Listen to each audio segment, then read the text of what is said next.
em um mundo de fantasia. Na verdade, é na internet. Em que os filmes são analisados. Também tem biografia, entrevista, debate, um monte de coisa, né? Sim, um podcast se destaca. Podcast Cinemação. Só no cinemação.com.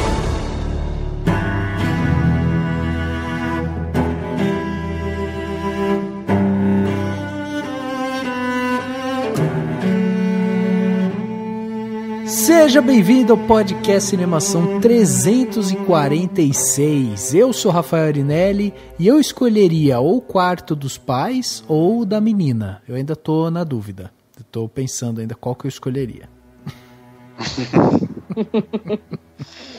Olá, eu sou Carissa Vieira e o capitalismo é o grande parasita da nossa sociedade e quem discorda disso tá vivendo errado.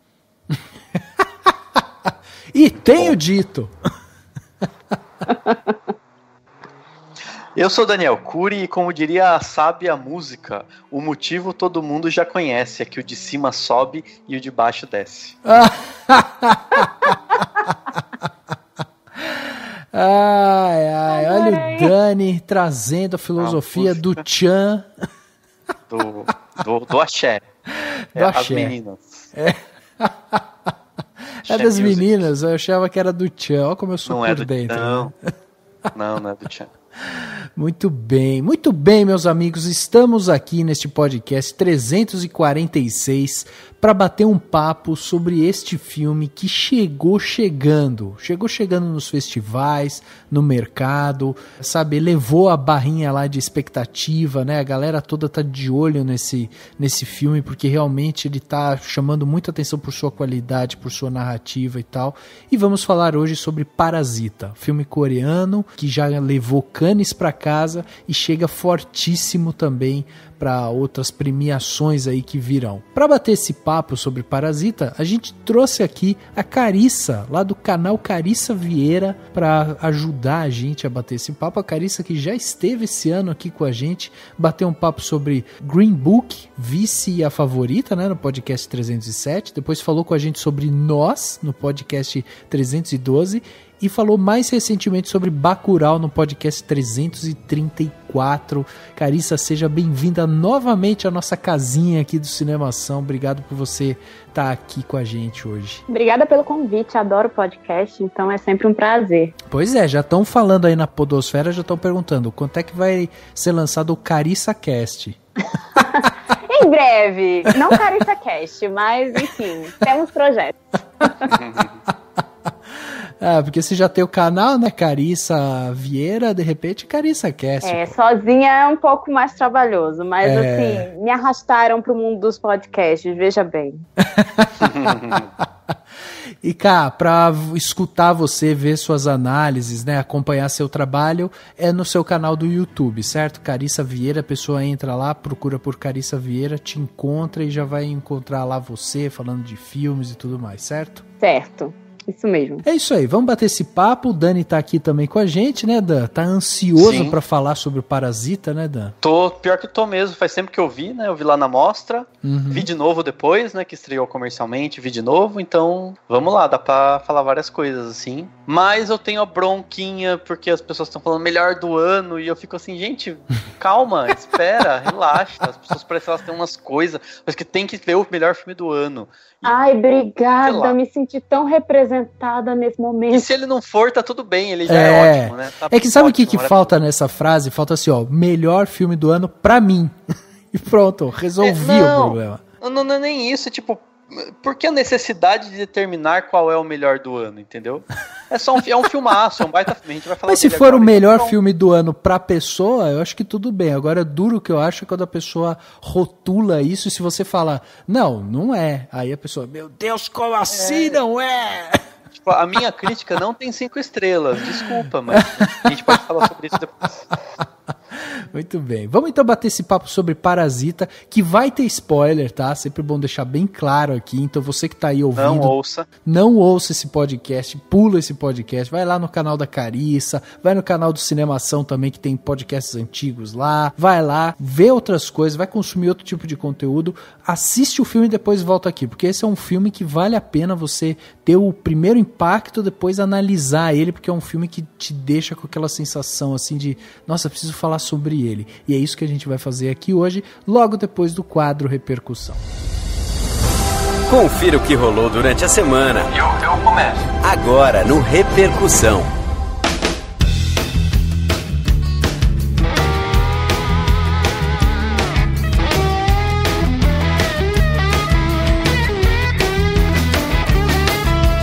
Acho que a gente estreia aqui no Cinemação um podcast inteiro sobre um filme coreano, hein, Dani? A gente já falou sobre algum filme coreano?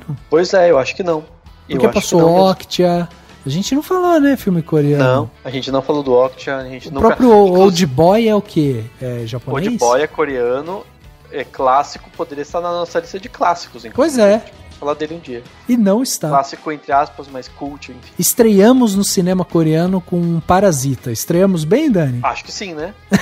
Bem que cinema coreano, assim, os grandes filmes coreanos são realmente tão fodas quanto Parasita, né? Sim. Mas Parasita é, como dizem todo mundo, o melhor do ano. É, o melhor do ano, é isso aí. Bom, se você quer concordar, discordar do Dani, né, nessa afirmação, quer mandar seu comentário, o que você achou sobre Parasita, ou sobre qualquer outro filme, quer mandar elogios, críticas e tal. Responda a pergunta, Parasita é o melhor filme do ano? Responda, isso aí, responda a pergunta. Envie seu e-mail para contato@cinemação.com ou deixe seu comentário em qualquer uma das nossas redes sociais, né? Estamos no Instagram, estamos no Twitter, estamos no Facebook. Tamo aí. É só você procurar a gente tá em tudo. Então é fácil de encontrar a gente e mandar seu comentário. E a gente lê comentário de todos os lugares. Então não importa se você vai mandar no Twitter, no Instagram, no próprio SoundCloud, né? Onde esse podcast está hospedado também. Não importa. Você manda seu comentário pra gente, a gente vai ler ele aqui pra você. Se você também quiser interagir com outras coisas que a gente faz, temos o nosso site, né, o cinemação.com.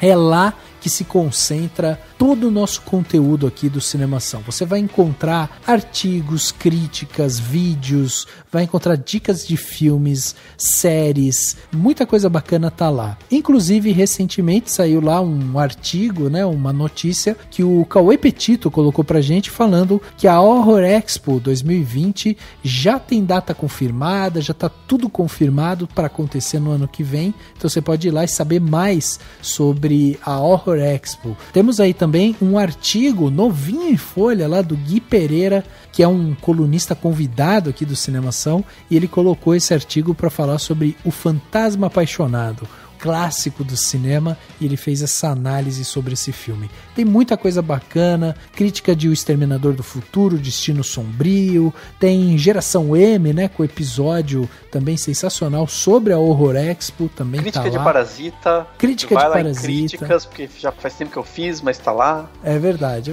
Tem muita coisa bacana, então visita lá cinemação.com, e para acompanhar esse podcast, sempre bom lembrar que estamos em todos os agregadores de podcast. Estamos no Spotify, estamos no Google Podcast, estamos no Deezer, em qualquer lugar que você queira encontrar a gente, é fácil, só procurar sempre por Cinemação, com parênteses, cedilha e tio, tá bom? Cinemação, estamos em todos os lugares. Vai lá e assine o nosso podcast no seu player. E se você já ouve o nosso podcast, já gosta da gente, tá sempre de olho no que a gente fala, então você vai querer ser um patrão ou uma patroa do Cinemação. Você vai fazer parte do nosso grupo no WhatsApp, do nosso grupo no Facebook, vai conhecer gente legal e daqui a um tempo você vai ganhar brindes e presentinhos como a gente dá todo ano. Então é só ir lá no botão Contribua no cinemação.com ou vai direto cinemação.com/contribua.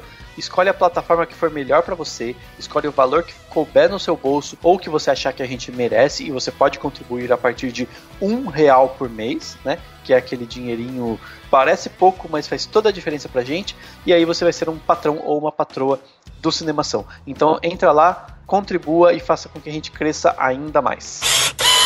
E chegando aqui na parte onde as pessoas saíram dos seus armários e deixaram seus comentários aqui pra gente, temos um comentário muito bacana que foi enviado pra gente pelo Instagram. Olha aí, a galera encontrou Cinemação, quer conversar com a gente.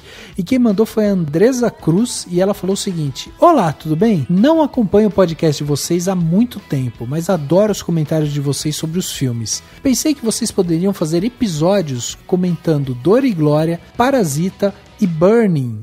Espero que considerem minha dica. Abraços. Olha aí, Dani, ela falou Dor e Glória, Parasita e Burning. Parasita já pode arriscar da lista, hein? Agora vai faltar Dor e Glória e Burning. Sim. Nossa, é só coisa ruim, né? Tipo, dor, queimação no estômago, ou de outro jeito, e um parasita. Ou seja, a gente vai ter que explorar as doenças aí pra poder falar. Mas é uma boa ideia, vamos anotar aqui. Verdade. Lembrando que Dor e Glória é um filme do Almodóvar, né? Um filme já que estreou merece. Faz um tempo. Já estreou, pois é. É um filme que realmente merece também um podcast. E o Burning também é um filme, se eu não me engano, ele é coreano também, que em português foi traduzido como Em Chamas. E também já estreou no ano passado, né, em 2018. E é isso aí, cara, sensacional. A gente adora receber sugestões de vocês, porque a gente vai colocando aqui, a gente tem uma lista do que a gente vai gravar no ano que vem e tal. Então a gente sempre coloca aí os filmes que vocês falam, porque daí quando tem uma janela a gente vai lá e fala, pô, vamos lá falar sobre Dor e Glória, vamos falar sobre tal filme e tal. Então mandem sugestões, pode ser um comentário curto aí, como a Andresa mandou. A gente lê aqui, é só vocês mandarem. Lembrando que se não der pra gente fazer podcast, volta e meia tem outras coisas, tipo críticas e artigos no Cinemação. Então, é verdade. Eu já escrevi sobre Dor e Glória, inclusive. Só pra dizer. É verdade. Fica a dica. E eu vou ler aqui o comentário do Alexandre Rodrigues Assunção. Ele escreveu lá no 340 sobre Coringa. E ele escreveu o seguinte: Cinemação, o podcast que faz todo mundo sorrir. Pois é, meus amigos, indico vocês o Oscar de melhor podcast. Se não existe algum, desde já fica valendo. Ele deu pra gente o Oscar de melhor podcast. Já ganhamos, porque alguém indicou a gente pro Oscar de melhor podcast. Já era. Exatamente. Aí ele continua: reitero e concordo com tudo que foi dito sobre o personagem o Joker. Confesso que quando criança tinha medo do ótimo César Romero quando ele interpretava o palhaço do crime na Bat-série da Dupla Dinâmica. O tempo passou, os heróis ganharam espaço e os vilões também. Lembranças do Jack Nicholson, do Heath Ledger, cada um com seu trabalho, ambos excelentes. Após o Jared Leto e seu Coringa afetado, ficou meio difícil acreditar que a Warner pudesse validar algum projeto a respeito do personagem. Então, com grata surpresa, surgiu este desvinculado do universo DC, meio bagunçado e com tendência de reboot. Sobre a história, posso dizer que é a história de um homem doente em uma sociedade doente. Ainda que tudo pareça sob a perspectiva do personagem, há um clima de deterioração e decadência que remete ao ambiente de Taxi Driver, onde a trajetória de um homem problemático da mesma forma que o protagonista de Coringa é mostrada, evidenciando todo o abandono social e moral onde ele vive. Não há tal apologia ao crime como estão comentando as pessoas. Vejo aqui a oportunidade que o iconoclasta nihilista encontrou num ambiente incapaz de cuidar do próprio bem-estar dos cidadãos que nele vivem. Assim, Coringa faz pensar e refletir em como uma sociedade em crise os piores podem ser louvados, admirados e servir de pretexto para que algumas pessoas pratiquem suas idiosincrasias sociais de forma livre e perigosa, mostrando o quanto a civilização é frágil e pode desfazer-se facilmente, voltando à barbárie e ao primitivismo que tanto condena. Caraca. E depois de palavras maravilhosas do Alexandre, a gente não tem nem o que falar, só sentir. Nossa, eu só queria dizer, vejam o nível dos nossos ouvintes. O cara usa no mesmo texto iconoclasta nihilista, idiosincrasias sociais e primitivismo. Bom, primitivismo, ok. Voltado a barbárie. Maravilhoso. Maravilhoso. Não tem nem o que falar, ele falou. É isso mesmo.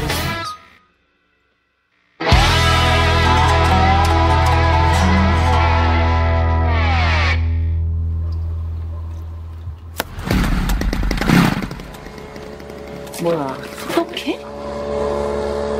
창문 닫아. 나도 봐. 공짜로 집안에 소독도 하고.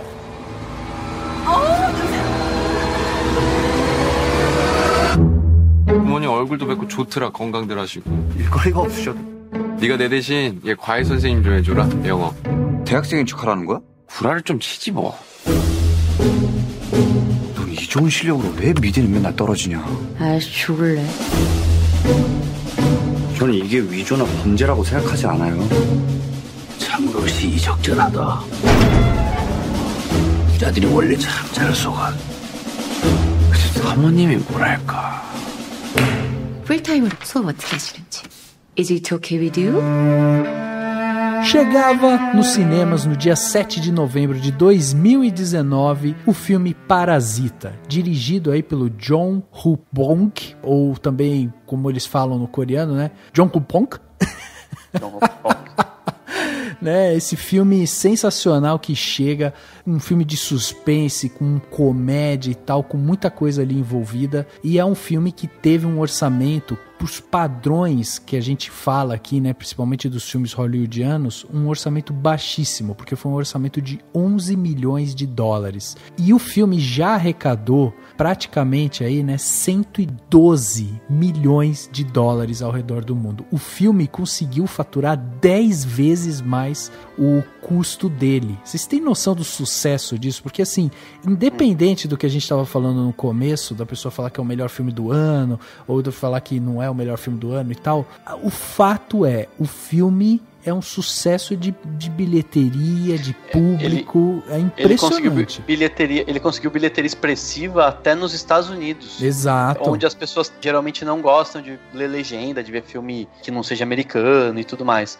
E realmente ele tem conseguido um público bem grande por conta do burburinho, né? De todo mundo elogiando, todo mundo falando bem, passar em festival, dele vai lá, estreia e consegue bastante gente interessada, né? E o pessoal vai lá e assiste. Então, acho que já é o maior sucesso coreano, né? Sim. Mas o filme coreano com a maior bilheteria, né? Exato. Internacional, pelo menos. E acho que não sei se na Coreia também, mas internacional acho que já é. Bom, a história desse filme, né, se passa contando a história da família Kim, que é uma família que tá com todos os seus membros ali, né, o pai, a mãe, o filho e a filha estão todos desempregados, estão vivendo num porão sujo e apertado, mas por conta de uma obra do acaso, o filho, que é um adolescente, ele acaba sendo chamado para dar aula de inglês para uma garota de uma família rica, a família Park. E aí ele acaba ficando fascinado ali com aquela vida luxuosa daquelas pessoas e tal, e aí eles tramam, essa família Kim acaba tramando ali para que o pai, a mãe, o filho e a filha, eles consigam se infiltrar dentro dessa família burguesa para conseguir trabalhar, para conseguir sobreviver ali e tal. Então eles armam um plano ali. No entanto, esse plano que vai se desenrolando ali com a história e tal, ele acaba criando, né,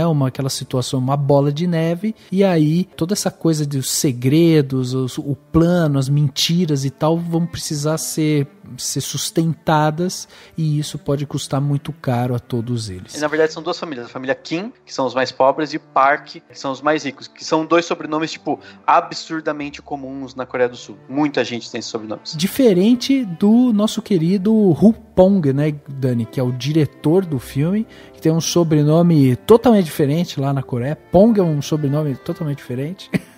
Não sei. Na verdade é muito louco, porque assim, você vai ver ou como Bong Joon-ho ou como Jong-ho Bong. Exatamente. Geralmente a sílaba dupla são nomes e essa final é o sobrenome, só que muitas vezes na Coreia eles colocam o sobrenome na frente.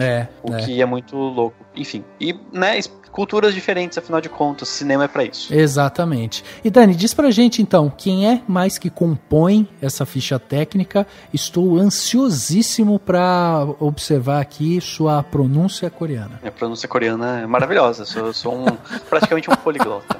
Bom, antes de tudo, é importante citar, o Bong Joon-ho, que é o diretor, ele dirigiu o Okja, que é aquele original Netflix lá, que muita gente viu, dirigiu o Expresso da Manhã, também, que é um filme que ficou bem famoso, dirigiu O Hospedeiro, que é um filmaço, dirigiu Memórias de um Assassino, que é também um filme, um filmaço e super importante pra época dele, né, já faz aí imagino que pelo menos mais de 10 anos que ele foi lançado. O roteiro desse filme é do Bong Joon-ho também, e do Jin Won-han, que foi diretor assistente lá do Okja. A fotografia desse filme é do Hong Kyun-pyo, que fez a fotografia do Expresso do Amanhã e também fez a fotografia do Em Chamas, que é um outro filme coreano que também estava bem falado aí nos festivais, passou em muitos festivais. A trilha sonora é do Jae Jung, que também fez do Okja. A montagem é do Jin Mo-young, que acho que é também um homem, né?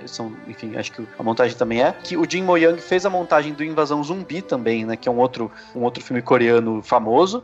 E fez também a montagem do filme O Último Desafio, que é aquele filme com o Schwarzenegger e o Rodrigo Santoro, que saiu um tempo atrás. O design de produção desse filme, que é uma outra coisa espetacular, é da Lee Ha-jun, que é, enfim, a designer de produção desse, e também fez o design de produção do Okja, que também tem muita qualidade nessa área, né? E no elenco, enfim, tem os nomes deles, acho que não tem necessidade de falar, porque são, enfim, a gente tem, né, o pai da família pobre, o pai da família rica. Sim. Não, mas não tem porquê, tipo, é diferente de quando a gente cita nomes mais conhecidos e tal. Por exemplo, o Song Kang-ho, que é o pai da família mais pobre, né, o protagonista praticamente, ele fez muitos e muitos filmes com o mesmo diretor. Então ele tá sempre... E são nomes, acho que, bastante conhecidos na Coreia do Sul. É interessante, né, porque você tá falando os nomes, eu tô acompanhando aqui, e aí, por exemplo, você entra em sites como o IMDb, Adoro Cinema e tal, e aí os nomes estão escritos diferente do jeito que você tá falando. Então, por exemplo, o ator, né, que é o pai da família pobre lá, é o Kang Ho-song. Tipo, você falou Song Kang-ho. Então, tipo, meu, é uma confusão. Sim. Não, mas é só a ordem. É tipo eu falar com o Arinelli Rafael ou com o Rafael Arinelli, né? Tipo, sim, exato. É interessante que eu fiz intercâmbio e aí eu convivi com alguns coreanos e tem alguns, assim como chineses e tal, que quando fazem intercâmbio para países que falam inglês, às vezes eles escolhem uns nomes americanizados. Então, por exemplo, eu dividia casa lá com um coreano que ele chegou para mim e falou assim, olá, não sei o que, eu sou o Brian. Deu, caraca, como assim o seu Brian? Tipo, existe Brian na Coreia, né? Dele, não, é que eu escolhi esse nome pra ser meu nome americano aqui, pra eu conseguir, né, me comunicar com as pessoas. Daí eu falei, não, por favor, eu quero que você me fale seu nome, eu quero te chamar pelo seu nome. Daí ele falou, tá bom, meu nome é Shun Hu Pompak. Daí eu, não, então eu chamo de Brian mesmo. Porque, cara, é muito difícil. Sim. Mas é muito difícil, mas eles fazem isso mesmo, eles criam nomes internacionais, assim, na maioria das vezes. Exatamente. Eu adoro que a cultura é tão diferente que, assim, isso pra gente é completamente inimaginável, fazer algo desse tipo, né? Sim, inimaginável. Sim. Já é meio esquisito quando você tem que colocar o sobrenome na frente do nome. E aí, aqui, que a gente não tem muita noção, assim, do que é sobrenome e o primeiro nome. Então, tipo, fica uma mescla muito, muito diferente. Isso é muito legal. E é como o Dani falou no começo, né? Isso é uma das grandes virtudes do cinema, é apresentar a gente para essa cultura tão vasta que temos por aí, né? Sim. Mas o mais interessante, e falando, assim, de um filme como Parasita especificamente, mas pensando no cinema coreano da atualidade, assim, a cultura é tão diferente da nossa e ainda assim tem tantas coisas pra gente se identificar, sabe? Eles estão conseguindo fazer um cinema tão universal, mesmo eles sendo tão particulares, né? Então é muito interessante isso. Sim, e uma coisa, até vi um paralelo desse filme, e não tinha pensado num paralelo assim, mas o paralelo desse filme com O Assunto de Família, que é um filme japonês que fez bastante sucesso ano passado, concorreu ao Oscar de filme estrangeiro. É interessante também que tanto esse quanto O Assunto de Família, quanto, claro, que muitos outros de países como esses países, Japão, Coreia do Sul, a gente visualiza muito países muito, muito ricos e a gente acha que tudo lá foi resolvido, né? E a gente olha para o Brasil e acha que no Brasil a gente tem muita pobreza e tal, e a gente vê que eles enfrentam problemas parecidos. Claro que em proporções diferentes, ninguém está dizendo que não há essa proporção diferente, que no Brasil tem um índice de pobreza maior, com muito mais gente, mas tem isso, né? E é isso que o capitalismo faz, né? Ele tem pobre mesmo nos lugares mais ricos, nos países mais ricos, você vai ter gente pobre passando necessidade e sustentando esse sistema. Então, por isso que isso é uma das coisas que me chama a atenção nesse filme do Parasita, porque assim, a gente começa o filme sendo apresentado para essa família Kim, que é a família pobre, e a gente, vai ver como é que é o dia a dia deles, começa, com o filho tentando buscar ali um sinal de Wi-Fi e tal, e eles usam o Wi-Fi meio que para também meio que tentar sobreviver ali, porque eles precisam, né, buscar informação, saber onde que tem emprego e tal. Então eles ficam nessa busca pelo Wi-Fi, que o Wi-Fi já se tornou uma propriedade, né, uma das coisas que são, assim, precisa ter em qualquer família para meio que se autossustentar. E aí quando você é apresentado para essa família pobre, logo no começo, você já vai entrando naquele universo e ao decorrer do filme não existe uma divisão de que, ó, aqui nós temos os mocinhos, aqui a gente tem o vilão, sabe, o anti-herói e tal. Não existe muito essa divisão, porque é meio que isso, assim, não, a gente vai apresentar um cenário em que você vai primeiro entender o que está se passando aqui e você vai entender qual que é a questão de sobrevivência, e talvez o grande vilão desse filme seja justamente uma situação social que a gente criou, entendeu? E eu acho que é bem isso mesmo. Ele é muito feliz em não fazer o espectador ficar contra ninguém, e ao mesmo tempo, de certa forma, a gente meio que não defende ninguém. A gente tá acompanhando aquela história pra ver o que é que vai acontecer, né? Porque todos lá realmente são muito, muito tridimensionais, né? Assim, todos são... Então, por exemplo, a mãe da família rica, né? Você, por um lado, você fica, pô, ela é bobinha, ela é muito, né? Mas, ao mesmo tempo, ela é uma pessoa que tá explorando e vendo aquelas pessoas como simples adornos que devem servi-la, né? A mesma coisa com o pai e tal. E os que são da família Kim, que estão procurando emprego e tudo mais, tem o lado que você vê e você fala, putz, eles são uns sacaninhas, eles estão sacaneando e tal. Mas por outro lado você fala, pô, acho que eu faria igual, né, na situação deles, talvez. E aí tem aquele lado, eles têm o carisma, você entende o porquê que eles estão fazendo tudo isso. Então, sabe, assim, e uma coisa que eu achei muito interessante é o quanto eles são talentosos e trabalhadores, porque o que eles fazem é basicamente pra burlar a falta de oportunidade. Sim, exato. Porque, tipo, chega lá na hora, o cara tá realmente dirigindo, sendo motorista, a mãe tá realmente sendo uma governanta e fazendo comida e fazendo tudo. O outro tá realmente dando aula de inglês pra mim, sabe? Eles trabalhando, né? E, tipo, a pesquisa que eles fazem, do tipo, né, ela, sabe, tudo bem, ela falsifica documento, mas, pô, ela manja muito de falsificar documento, sabe?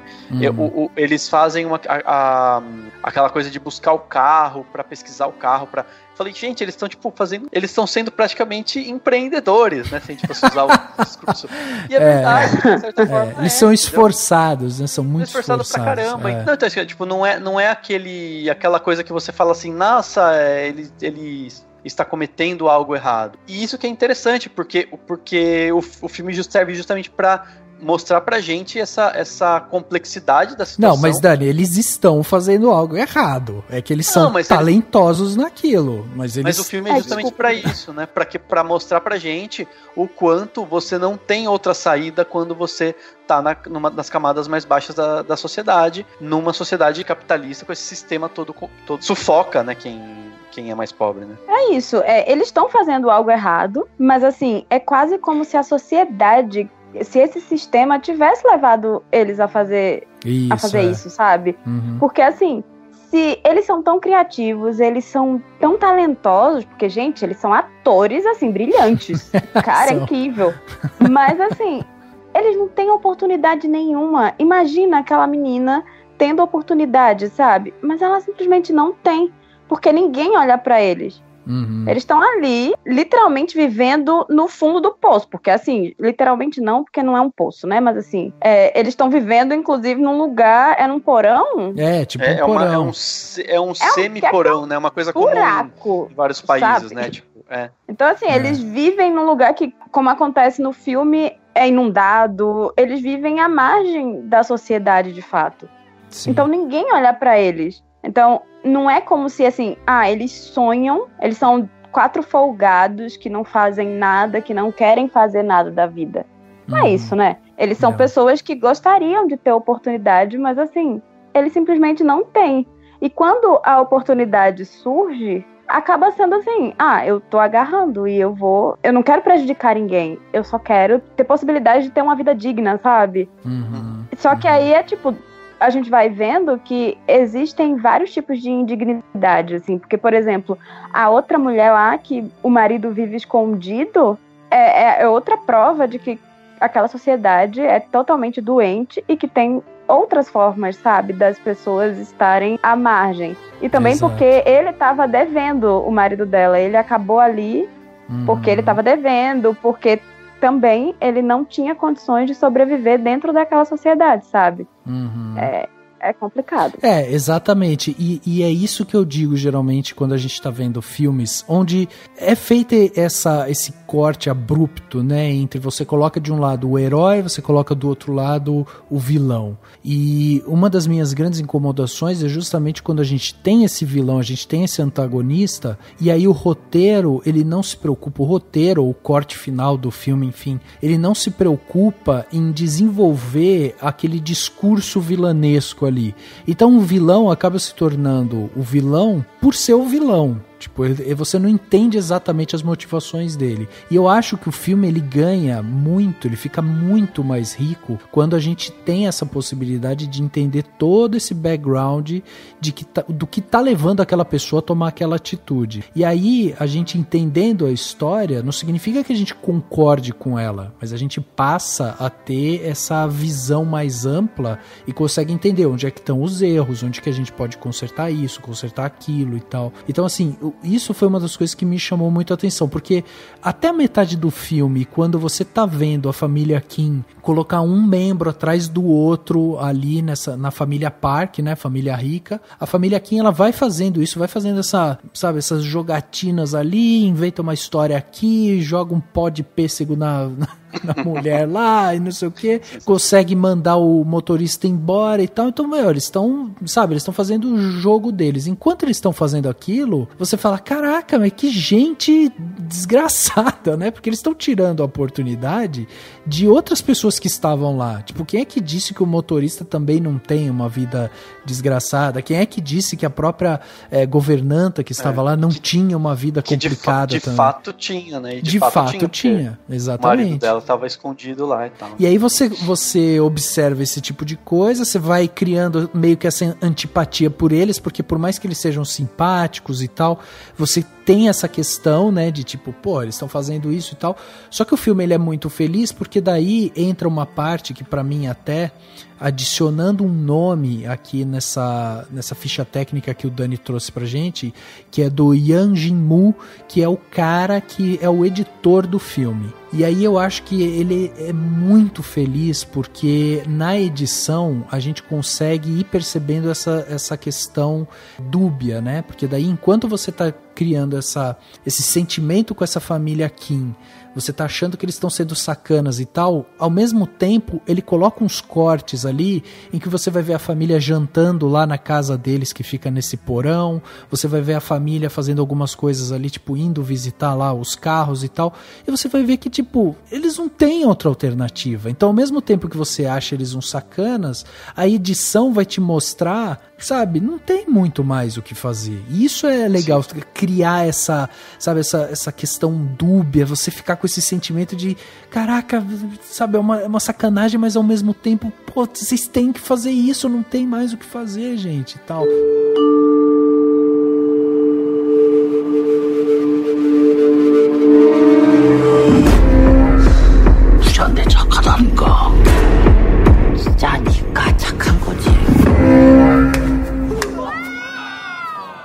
I'm deadly serious.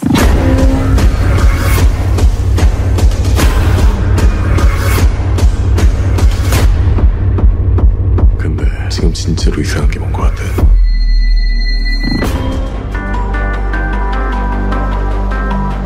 Tem até uma questão que eu achei muito interessante, porque o Jin-moo, que é o editor, ele trabalhou muito perto do Hu Bong, né, o diretor. Então o Jin-moo falou que o Hu Bong é um cara que, ele já determina exatamente quais são as cenas que ele quer, do começo ao fim do filme. E para ele fazer isso, ele leva o editor, que é o Jin-moo, pro set de filmagem. E é uma discussão que tá havendo dentro do mundo cinematográfico, que é até onde que é bom você levar o editor pro set de filmagem. Por quê? Porque o editor, geralmente, ele fica numa ilha, ele faz a pós-produção. Então, o diretor, ele vai pro set, faz a captação e tal. Todo esse filme, ele ele é armazenado em inúmeros HDs e tal, e você tem lá o filme cru, que é o RAW, né, que eles chamam. E aí geralmente pegam esses HDs e tal e levam pro editor, que fica ali na ilha dele, e aí descarregam aquilo lá, e o editor, junto com o roteiro e às vezes com o diretor do seu lado,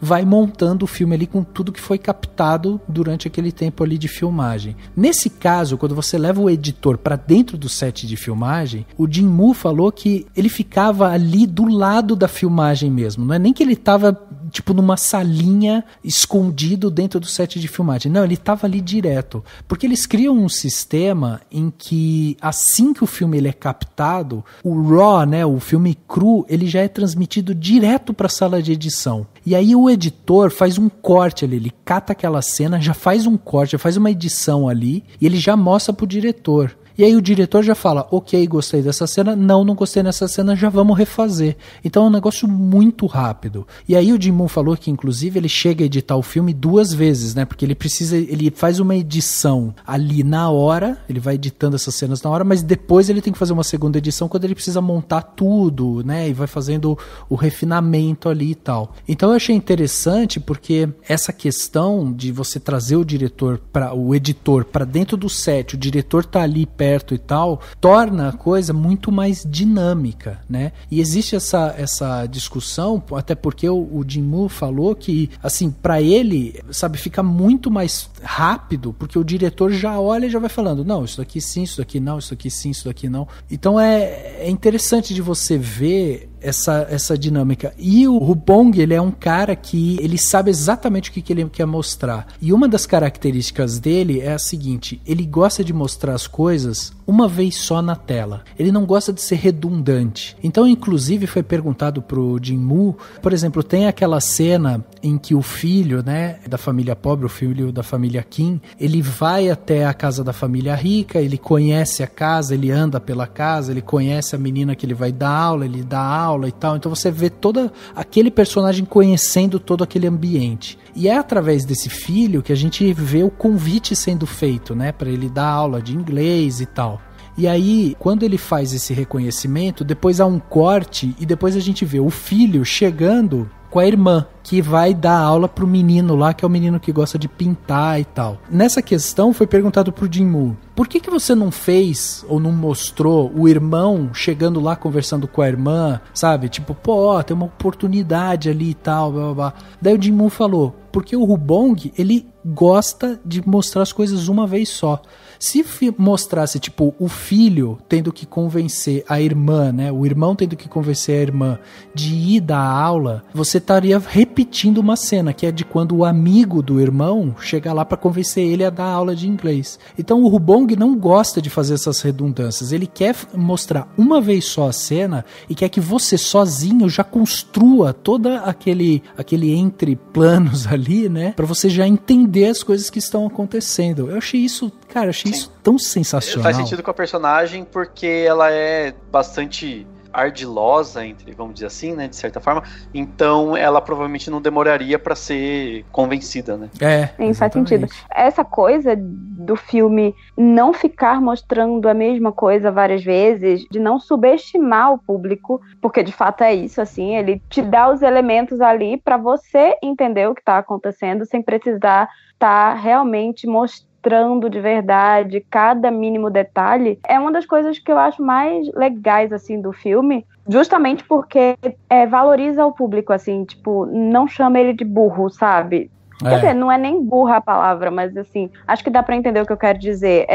Acredita que o público entende de fato o que tá acontecendo. E isso não só nessa cena que você citou, mas, assim, eu acho que o filme como um todo, ele te coloca ali várias situações e você vai entendendo e, ok, uma vez ou outra, como no final, com a história, depois do que acontece com o pai, né, que aí no final a gente tem o filho lá pensando naquela coisa, que tem aquela carta e tal, eu acho que é um dos momentos mais didáticos, digamos assim, do filme, também não sei se é a expressão correta, mas assim, de modo geral, eu acho que o filme, ele consegue passar por muitos gêneros e ao mesmo tempo ele faz isso sem grandes repetições, deixando o público e criando suas ideias a respeito daquela história, sabe? Sim. Sem ser muito didático, sabe? Sem jogar tudo na sua cara. Então, eu acho isso muito legal. Não, e ganha um dinamismo, né? Porque você não repetir... E veja que é um filme que não é um filme curto, ele é um filme longo, ele tem 2 horas e tralalá. Então, assim, é um filme que, sabe, ele não é um filme curto, ele precisa ser interpretado. Você no começo vai, pô, ele tá levando a irmã e tal. Eu no começo assistindo a primeira vez ali, eu falei, ele tá levando a irmã, talvez a irmã tenha algum tipo de vivência também, né, com crianças e tal. Mas conforme a história vai se desenrolando, você vai entendendo que tudo aquilo ali era um plano realmente. Então, assim, o fato de você não mostrar as coisas 2 vezes, você dá esse dinamismo, né? Você dá essa possibilidade para que as pessoas vão interpretando do seu jeito, vão entendendo as coisas no seu ritmo. E eu acho isso também muito legal, assim, de você, como a Carissa falou, não tomar o público, sabe, da maneira mais mastigada possível. Não, vamos deixar vocês terem o tempo de vocês e tal. E é um filme que tem um ritmo muito legal. E aí o Jin-Moo também falou que quando eles vão fazendo esse corte, né, o Hubong, ele consegue olhar aquilo ali e já vai falando, não, isso daqui, ó, vamos manter como tá aqui no roteiro, ou não, isso daqui cai. Então tem uma outra cena que eu acho muito emblemática também, que eles simplificam isso, que é a cena de quando aquela governanta, ela volta, né, a governanta que acaba saindo porque tem alergia a pêssego e sei lá o que, ela é mandada embora, daí depois em um determinado momento, quando a família Park vai viajar, ela volta pra casa, e aí ela toca a campainha e toca, e aí a família Kim corre lá pra ver, e você tem o diálogo da mãe da família pobre, né, da mãe Kim, né? Ela fica conversando com essa governanta através do monitor. Então você tem assim, ela falando e você tem a imagem do monitor. Você tem ela falando e você tem a filmagem do monitor. E aí em um determinado momento, há um corte ali e você vai ser transportado para fora. Daí você vê realmente essa governanta do lado de fora, na chuva, e ela ali, tipo, falando e tal, e depois volta de novo pro monitor. Então, aí, sabe, aí foi perguntado pro Jin-Moo, por quê? Por que essa escolha? Aí ele falou, de novo, o Hubong não gosta de repetir cena. Não teria por que, tipo, mostrar ela no monitor, ela na chuva, sabe? Ficar repetindo isso. Então mostra uma vez só, porque quando você mostra uma vez só, você já dá a dimensão do lugar onde ela tá. Tá frio, tá chovendo, ela tá encolhida, ela tá, sabe, ali tá tentando conversar e tal. Ela tá toda desajeitada, porque você percebe que ela tá machucada, ela tá com uma sacola no chão. Então você já tem o cenário total ali nessa cena. Quando você faz a cena mostrando ela no monitor, você está mostrando algo que não é exatamente real, né? Você está mostrando uma coisa dentro de uma tela. Então você perde um pouco daquela humanidade, que é como até então a família Kim tá olhando para ela. Tipo, pô, o que essa mulher veio fazer aqui? Eu não entendo a realidade dela, não entendo quem que é essa mulher. Aí ele faz esse corte para mostrar ela na chuva, para mostrar pra gente qual que é a realidade dela. Então você tem esse conflito de sentimentos, né? Porque enquanto a família Kim só conversa com ela pelo monitor e tá tentando meio que, não, melhor você não entrar, não sei o que, dar uma segurada nela ali, a gente já viu onde ela tá, já viu que ela tá machucada, já viu que ela tá na chuva. Se você que tá ali assistindo, você fala, caraca, abre logo pra essa mulher entrar, meu. Entendeu? Então isso é muito legal, essa brincadeira com sentimentos que o Hubong vai fazer a gente sentir com esses personagens. E faz sentido com uma coisa que eu gosto muito nesse filme, que é como ele explora, ele usa a câmera para explorar a arquitetura, né? E aí tanto a arquitetura urbana quanto a arquitetura das casas. Então você tem, por exemplo, aquelas tomadas bem mais próximas dos atores na casa lá, nesse sótão que eles moram, essa espécie de semi-porão, né? Que eles moram, então tudo muito fechado, tem uma cor esverdeada, até para mostrar que eles são, né, tipo, apertados, espremidos, né? Tudo muito claustrofóbico e tal. Tem uma cena deles cozinhando, quando eles estão analisando lá, eles estão fazendo uma comida e analisando a questão do cheiro que o menino fala, inclusive é outro tema, né, pra gente conversar, mas é tudo muito fechado, e aí quando ele entra na casa dos ricos, a câmera, ela fica lá longe, e aí mostra aquela imensidão, aquela vastidão de espaço, né, aquela coisa que, inclusive, é algo muito mais simbólico nos países asiáticos. Imagino que na Coreia do Sul também, mas eu sei que no Japão porque assim, não que no Brasil a gente não tenha isso, claro que tem pessoas, geralmente pessoas ricas moram em casas maiores, mas como o Brasil é um país muito grande, a gente não tem pra gente essa simbologia do quanto o espaço é importante. E nesses países asiáticos, as pessoas muito pobres tendem a morar em lugares muito exprimidos, né? Muito apertados. São, né, aqueles apartamentos micro, assim. E pra eles isso é mais simbólico do que pra gente, até, essa coisa de você entrar numa casa e ela ser gigante, ela ser grande. E aí a câmera vai acompanhando, né, os corredores. Tem aquela espécie de leveza, né, ao mesmo tempo em que você vai explorando o espaço, né, e o filme vai te colocando naquele ambiente, fazendo com que essa arquitetura também seja uma espécie de personagem, né, ou pelo menos uma representatividade daquilo que... Porque a arquitetura nada mais é do que reflexo da sociedade, do sistema capitalista, né, então tem essas questões, tem a questão lá do porão, aquela porta do porão escura que você não enxerga absolutamente nada, que é maravilhoso, porque é o lugar que eles não conseguem ver e eles não estão nem aí pro que tá abaixo deles, vamos dizer assim, né, literalmente falando, eles não estão nem aí pro que está abaixo deles, e socialmente falando, eles não estão nem aí pro que está abaixo deles, né, enfim, tem tudo isso, sim. Tem uma cena muito bonita que tem até no trailer, deles descendo a escada, da família Kim, né, descendo a escada, voltando no dia da chuva, e é um monte de fio, assim, eles estão bem no meio, aquele monte de fio de poste, né, e tal, entrecortando a paisagem, e eles estão bem no meio, então é tipo assim, eles estão presos, eles estão no meio de um monte de fio, coisa que entre os ricos não tem, né, até porque é outra coisa também que não é muito a realidade nossa no Brasil. Os lugares mais ricos tendem a ter a fiação elétrica toda embaixo da terra, né? É uma forma de você representar um lugar rico, é você não ter esses postes. E os lugares pobres têm, né? No Brasil acho que tem no país inteiro quase. São poucos lugares onde tem isso embaixo da terra. Só fazendo uma correção nisso que você está falando, porque você falou assim que a arquitetura é uma representação capitalista e tal. Não é que ela é a representação capitalista nesse filme, ela é um símbolo do capitalismo nesse filme. Tô falando assim, a arquitetura como um todo, qualquer arquitetura, a representação arquitetônica dos espaços, ela geralmente... ela representa o sistema, entendeu?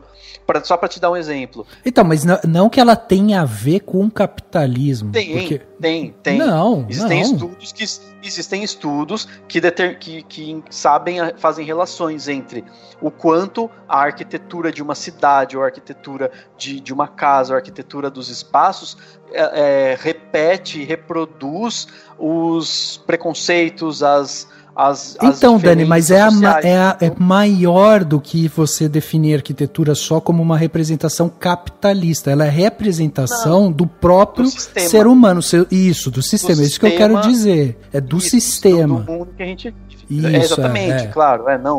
Óbvio, num país... Não, então, mas, por exemplo, só pra você ter uma ideia, o caso do famoso... Se eu não me engano, é o Copan, em São Paulo, né, que é um prédio famoso de São Paulo. Entre aspas, não deu certo, no sentido de que ele não se tornou aquilo que ele se pretendia se tornar, muito por conta disso. Ele era um pouco, entre aspas, né, assim, não socialista, mas ele era uma proposta diferente daquilo que a nossa sociedade está acostumada, porque a ideia do Copan, quando ele foi feito, é que ele, no mesmo prédio, tivesse os apartamentos um pouco mais luxuosos, para quem tem mais condição financeira, e os apartamentos menores, para que você não tivesse que ter o que a gente tem nas cidades, em todas as cidades do mundo, que é a periferia, as regiões periféricas e as regiões centrais. Então, nisso você colocaria todo mundo junto. Mas num país como o Brasil, e não só o Brasil, mas muitos países desse mundo, ou quase todos, a pessoa rica, ela não quer morar no mesmo prédio que a pessoa pobre que vai trabalhar na casa dela. Exato. Então, é isso, sabe? A arquitetura, ela faz esse trabalho de representar realmente ela representa todas essas questões. Esses sistemas, o que nós somos e tal. Acho que é exatamente isso. 망했다 이거. 공짜 와이파이 못 쓴다 이제. 야 기정아. 야 윗집 아줌마랑 IP 타임 암호를 거셨다 드디어. 암호. 이래서 국까지 눌러봤어? 안 돼. 반대 순서로도 해봐. 안 된다니까. 아이씨, 뭐야 그럼? 문자고 카톡이고 다 안 되는 거야? 그치. 야, 김기태. E eu acho que aí também tá morando justamente a questão central desse filme, que é a questão social, né? Porque o filme, ele é uma crítica clara a justamente esse degrau que a gente tem social, entre pobres e ricos e tal. E aí a gente tem inúmeras cenas e inúmeros momentos em que ele vai trazer esse contraponto. Como a própria cena em que a família Kim tá na casa da família Park, que a família Park vai viajar, eles estão ali desfrutando, comendo e tal, eles fazem essa brincadeira, né, de em que quarto que você ficaria, onde que você dormiria se você morasse aqui e tal lá. E aí, nisso daí, quando a família Park volta pra casa e eles têm que sair, né, numa cena que eu acho sensacional, aquela cena, pra mim me lembrou até muito assim, tipo Trapalhões, sabe? Monty Python e tal, aquela cena meio coreografada de você ter que empurrar um pra cá, tem que vir o outro pra lá e não sei o que, pra eles conseguirem sair daquela situação.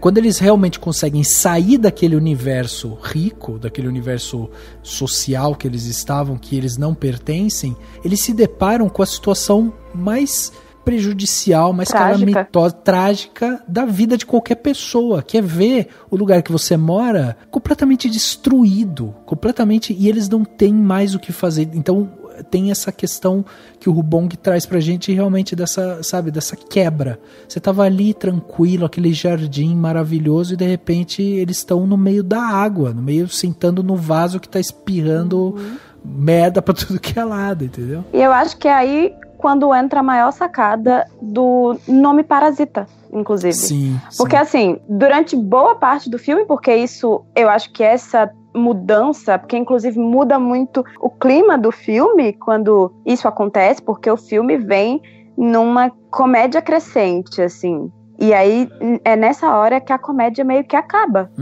Um pouco antes disso, que, assim, deixou de ser engraçado esse negócio. Deixou de ser absurdo. Assim, absurdo no sentido do exagero que pode se tornar cômico. Sim. É absurdo de outras formas.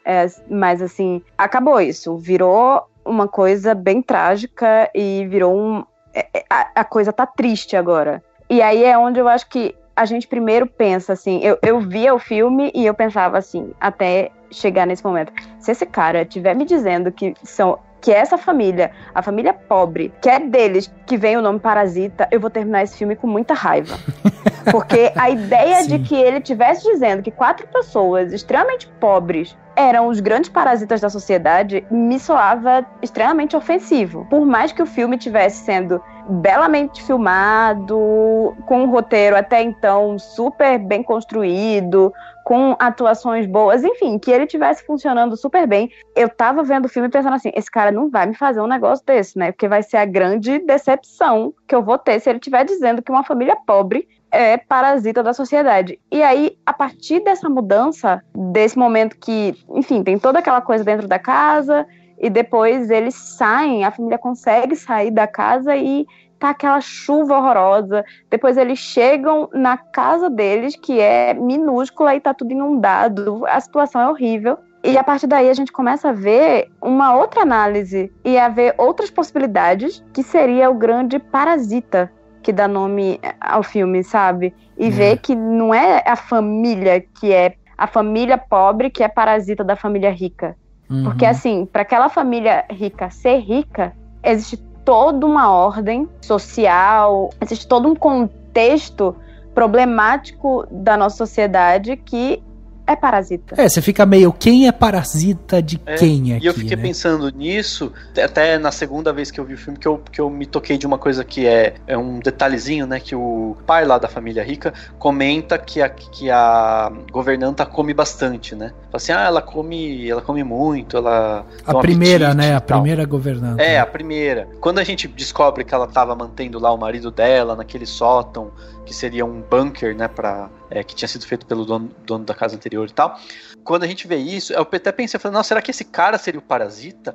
Mas já fiquei pensando nisso, eu falei, gente, se ele pode comer a comida dele, né, assim, comer a comida dessa família, que ela até fala que ela compra, mas provavelmente ele, né, pegava a comida da geladeira e tal, e aquilo não gera nenhum tipo de problema pra família, ele não é um parasita, porque o parasita se você tiver um verme parasita em você, ele vai tirar suas energias, ele vai comer a sua comida, ele vai tirar o que você tá, né, te fazer causar danos, né? Esse é o princípio, né? Então eu lembro que eu pensei, enfim, depois que eu saí do filme e tal, nessa coisa, eu falei, gente, ele, sabe assim, de fato ele não era o parasita, porque ele não estava fazendo, pra família ele não causava problema nenhum, tanto que a própria mãe, né, a mãe da família rica, comenta que eles estão muito bem de dinheiro. Ela fala assim, não, de dinheiro a gente tá super bem, a gente tá muito bem, graças a Deus e tal. Ou seja, eles já eram ricos, provavelmente eles ainda estão ainda mais ricos, entendeu? Mesmo com alguém comendo a comida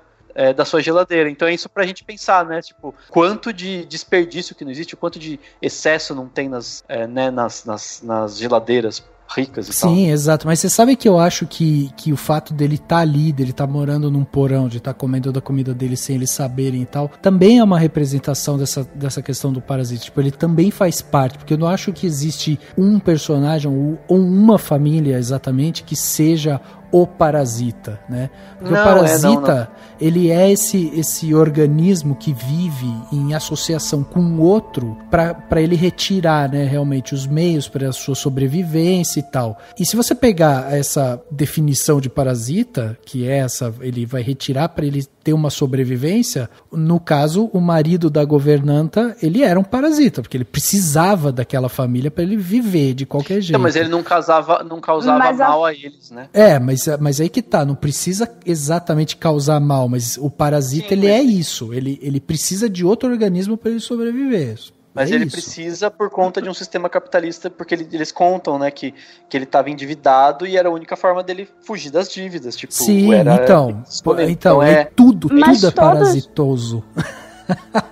Então, era isso que eu ia dizer, mas não são todos parasitas ali, mesmo sem querer, porque, por exemplo, se o cara lá que tá vivendo, comendo a comida da família, morando ali naquele lugar, ele é um parasita daquela família, que é parasita da esposa dele também, e é parasita de muito mais do que a esposa dele. É parasita de várias minorias dentro daquela sociedade, porque eles só ganham mais e mais dinheiro porque tem alguém que tá lá embaixo na pirâmide para permitir que ele ganhe tanto dinheiro. Então, a outra família que vai lá e que mente e que usufrui também das coisas da família rica, eles estão sendo parasitas daquela família. Mas é isso, no fim do dia eles são parasitas, mas aquela família rica que num primeiro momento não parece que está sugando de ninguém, suga muito mais do que de uma família só, porque ela está sugando de várias famílias para estar naquela posição social.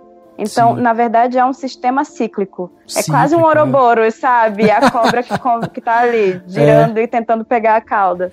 E aí tem uma outra questão que eu acho que também é muito bem colocada, porque daí o Rubong, ele faz isso, né? Quando você vai ver os outros filmes dele, ele usa desse elemento também, que é dessa violência em um momento quando ninguém mais tá esperando muita coisa, sabe? Tipo, você tá naquele ritmo de comédia, você tá entendendo, você tá rindo, você tá achando diferente aquilo ali que você tá assistindo e tal. E aí, de repente, ele vem com uma porrada de violência que é meio que pra fixar exatamente esse pensamento que ele tá querendo discutir aqui, né? Que é essa questão social, que é essa questão desse sistema parasita que a gente vive, né? Em que um precisa do outro e meio que uma coisa que velada ali e tal. Quando ele usa a violência, ele expõe essa situação meio que crua ali pra você. Porque no momento em que você tem esse cara que é um representante desses parasitas e tal, que tá ali vivendo, o cara sai,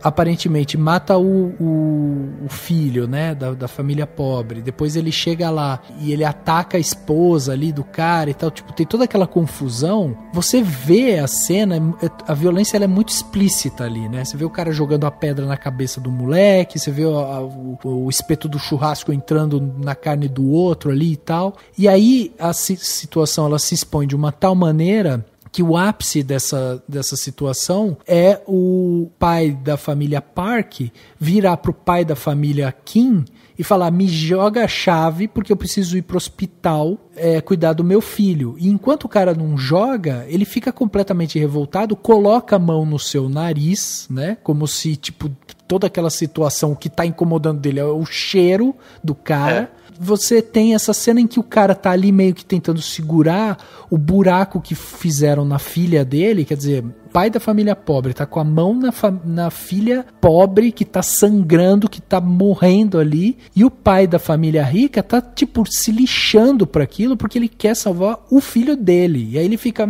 joga logo essa chave pra mim e tal. E aí tem aquela sequência onde o pai da família pobre chega no seu ápice que acaba matando, né, o pai da família rica. E sabe o que eu acho mais engraçado nisso, assim, engraçado no sentido de irônico, né, é que depois que você tem essa sequência de violência, o que é noticiado nos jornais, o que é noticiado pro mundo essa família se infiltrou nessa casa dessa família rica, essa família rica foi assaltada, foi morta e tal por essas pessoas. E eles não falam nada sobre essa questão, né? Então, assim, existe até essa questão midiática de, tipo, quando existe um problema envolvendo uma classe social mais alta, é muito fácil de você culpar justamente as pessoas da família pobre, porque aí também mora uma questão parasita, né? Porque você precisa dessa classe social mais baixa para você também justificar a violência, as mortes e tal. Então, tipo, é tudo muito orquestrado ali. E isso eu acho muito interessante, porque daí eles vão falar disso e você tem daí todo esse desenrolar mais pro final do filme, que é o cara entrando, voltando pro porão da casa. A casa se torna realmente esse símbolo, né, de moradia, mas ao mesmo tempo de um objetivo que não pode ser alcançado, porque o cara morar dentro da casa e viver num buraco nela, não poder desfrutar dela, é triste, né? É triste. E aí é uma coisa que tá tão perto e ao mesmo tempo tão longe. Então são essas metáforas que o Bong faz que eu acho assim sensacional. O filme consegue trazer isso pra gente de várias maneiras, inclusive com a parte técnica, porque você tem fotografia desse filme também esplendorosa, assim, e toda a parte também de som do filme, né, que também é muito bem orquestrada. Todo o design de som, ele passa também por essa questão da edição. Então, quando eu tava vendo essa entrevista, né, do editor do filme ali e tal, o Jin-Moo, ele fala que quando ele senta para editar o filme junto com o Rubong, eles já vão colocando na edição alguns efeitos sonoros, mas eles colocam efeitos sonoros tipo simplistas ali, porque o Rubong gosta exatamente de indicar o que ele quer aqui. Aqui eu quero um efeito assim, assado e tal, e depois isso vai daí para um aprimoramento, né? Um refinamento na parte de som. Mas toda a parte sonora já é meio que desenhada, inclusive pelo Rubong e o seu editor. E aí tem uma cena que é na casa também, na casa da família rica, que é quando tá chovendo e tal, que eles fazem uma mescla da música com os trovões que estão do lado de fora, que é quando aquela governanta tá indo para lá. Então ele vai trazendo os trovões, tipo, de forma cada vez mais intensa, o volume vai crescendo, e os trovões eles vão se mesclando com esse som que é a música, né, que envolve ali toda a cena, meio que para mostrar também que, ó, o perigo, né, essa questão perigosa, essa questão tensa que tá do lado de fora, tá vindo para dentro. Então, tipo, eles fazem essa transição sonora, e isso é feito também em vários momentos. Na cena que tem também a enchente na casa, ele também brinca com a questão do som da água, da música. É muito interessante. E aí, voltando também para essa questão imagética, né? Logo no começo do filme a gente tem aquela cena da detetização, né? Que eles estão andando lá, tá tendo aquela detetização, e aí, tipo, o cara fala, viu, abre aí a janela porque daí já mata os bichos que estão aqui dentro. Mas é meio que eles representassem também esses insetos, né? E aí é muito curioso isso também, como que ele consegue equilibrar de uma forma muito harmônica a questão imagética, sonora, de corte e tal. Então é um filme muito redondinho e crítico.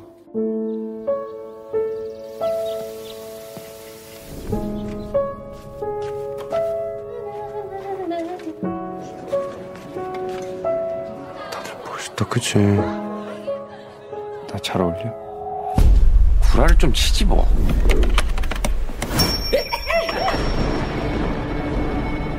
부잣집 과야 돈도 많이 줘. 이 넥식구단 참 잘 속아, 그지?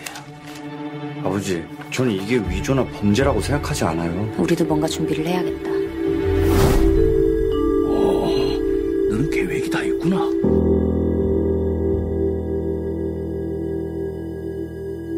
Eu acho que tem duas coisas interessantes que a gente precisava citar. A primeira é a questão do cheiro, né? Que acho que é um fator que tá lá, né? E tem a questão do aquele final lá com o patrão, né? Cheirando e se sentindo incomodado. E aquilo é o gatilho final pro cara matar ele. Aquilo incomodou vocês? Muito. E eu fiquei pensando, mas eu fiquei tentando, tipo, tá, o que eu entendo disso é que as disparidades sociais chegam num âmbito intangível. Talvez, mas não sei, eu fiquei na dúvida do que realmente o propósito? O propósito principal, sabe? Porque tem a ver, eles falam do sabonete, falam não sei o que, mas é a casa, mas é o cheiro mas eu acho que é isso, tipo, é o quanto as disparidades sociais, elas entram em âmbitos totalmente diferentes, até para fazer uma relação com algo que aconteceu durante a amostra, né? Tipo, não foi nem a amostra, mas enfim, foi quando a gente foi lá na...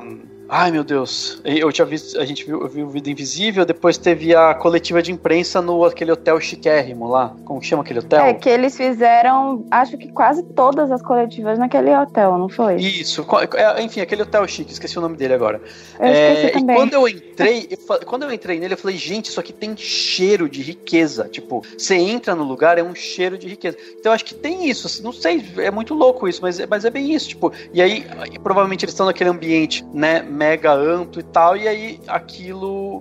E sei lá, eu achei muito louco, assim, que o filme quis passar com isso, sabe? Então, Dani, deixa eu te contar uma história. Eu gosto de fazer, todo dia de manhã, um ovinho, sabe? E aí, esses dias, eu fui fazer meu ovo e peguei um ovo podre, cara. Cara, é tão insuportável o ovo podre, tem um cheiro tão horroroso. Não, então... E aí, a hora que eu peguei, bati ele assim, que veio aquele cheiro, eu meio que perdi a noção. O que eu vou fazer com isso? Aí minha esposa veio correndo com o lixo e falou, joga aqui.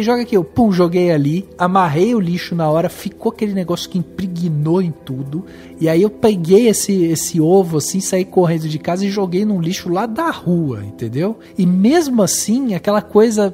ficava me lembrando, ficava me trazendo aquilo ali, vira e mexe trazia. E aí quando eu vi o filme, esse negócio do cheiro me incomodou tanto, porque pra mim essa simbologia do olfato, né, de você tipo sentir os cheiros, ele traz muito isso. Primeiro que ele traz recordação, é um dos sentidos que mais traz isso, né, essa questão da recordação, de memórias e tal. Segundo que ele desperta na gente outros sentidos, né, você tem tipo, dá arrepio, sabe, tem outras Então, mas esse coisas. É o problema, tipo, então quer dizer que na verdade o menino reconhece meio que um cheiro em toda a família, e o cara não...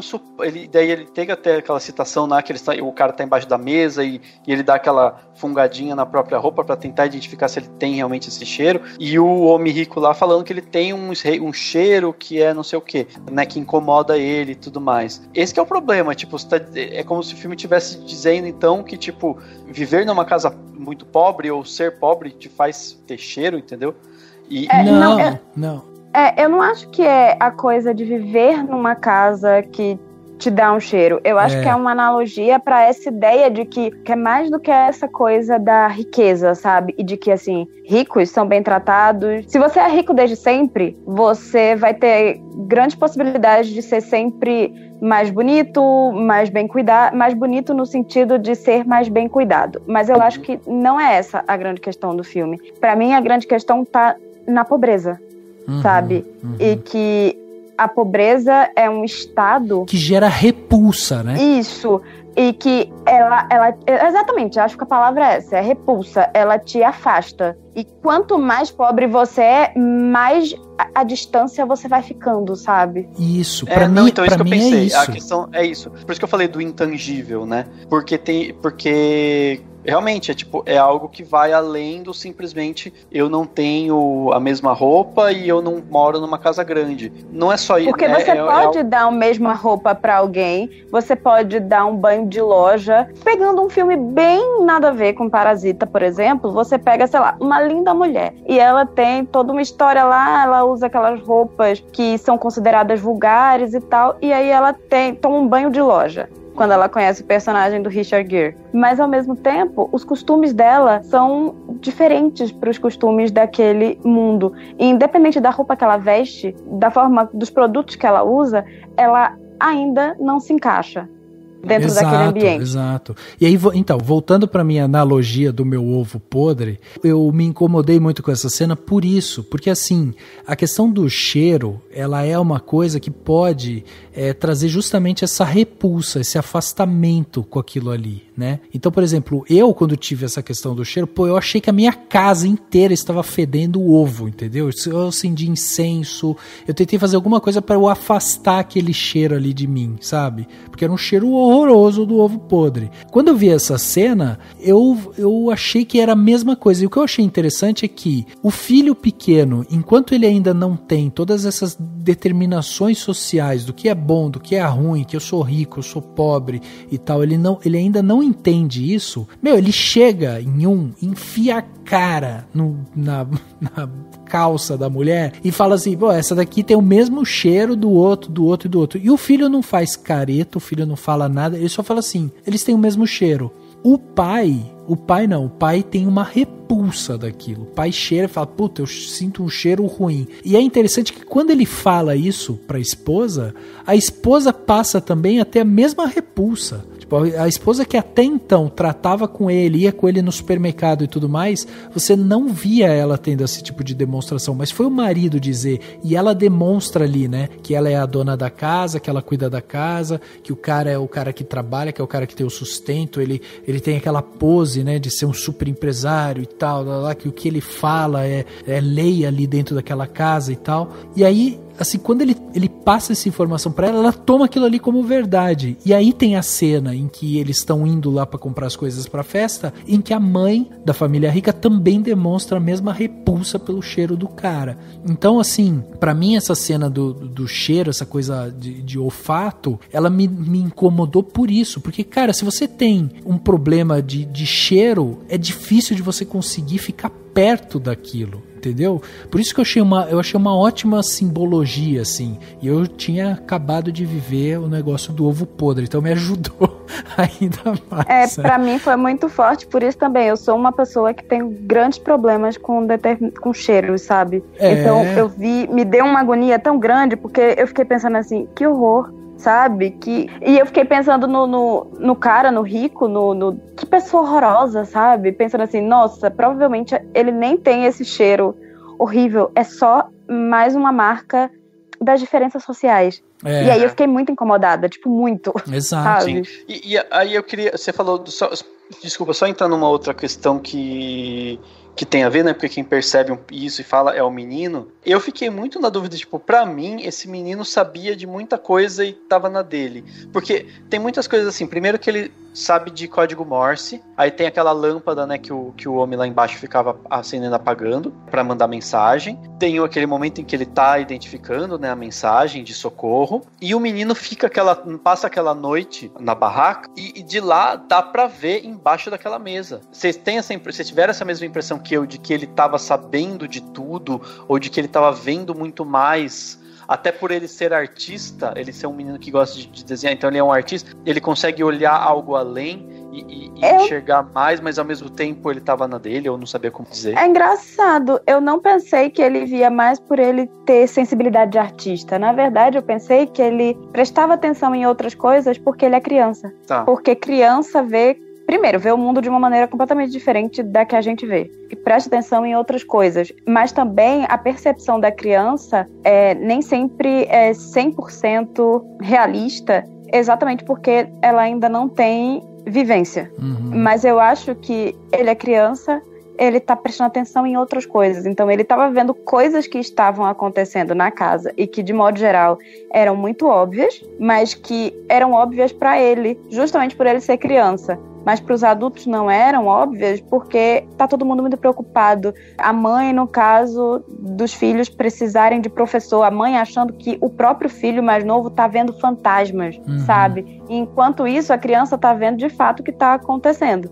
Só que, justamente por ser criança também, a família não tá prestando atenção nas coisas que o menino dizia, porque, assim, criança é impressionável, criança vê um mundo diferente, então não dá para levar a sério o pensamento de uma criança. Então, sempre que ele tentava avisar alguma coisa, ninguém tava nem aí. E, de fato, ele é o único que tá vendo as coisas sem o filtro, sem a barreira social, talvez, eu nem, sabe? Eu não acho que ele sabia das coisas, eu acho que realmente tem essa questão dessa visão infantil ali e tal, até porque quando ele se depara, né, com o tal do fantasma ali e tal, ele não sabe lidar com aquilo, né, uma criança, então, pô, surgiu um cara dentro de casa com uma puta cara de maluco lá e tal, o moleque pirou e teve a convulsão dele ali e tal, então eu nem acho que ele sabia das coisas, mas eu acho que tem realmente essa questão dessa visão infantil também, né, de como a gente às vezes não leva tão a sério. Pra gente, né, partir mais pro final do filme, tem a grande cena final, né, quando o pai da família Kim tá lá, e aí ele tá preso lá naquele porão, e ele escreve a carta, e ele faz o código Morse e tal. O filho dele tem aquela visão, né, de pô, vou até lá, vou observar a casa, e ele anota e percebe que o pai tá preso lá dentro. E aí depois tem toda aquela cena dele crescendo, dele chegando lá com a mãe e tal, do pai saindo de dentro do porão e tal pra encontrar eles. Acho que fica muito claro ali, toda aquela cena pós-carta é uma cena da imaginação do garoto, né? Eu acho que a gente tem essa sensação muito clara, né? Porque ele não fica no normal dele, depois que ele vai pro hospital, que ele tomou aquelas pedradas na cabeça ali e tal, ele já não tá no normal dele, assim. E também eu acho que existem dois fatores muito claros. O primeiro é como ele iria escrever uma carta e mandar pro pai para falar pro pai, se mantenha aí, vivo, não sei o que eu vou dar um jeito de comprar a casa e tal. Como que ele ia mandar essa carta se ele só consegue receber a mensagem do pai através do código Morse, né? Então já fica essa dúvida, ele teria que enfiar a carta lá no buraco de algum jeito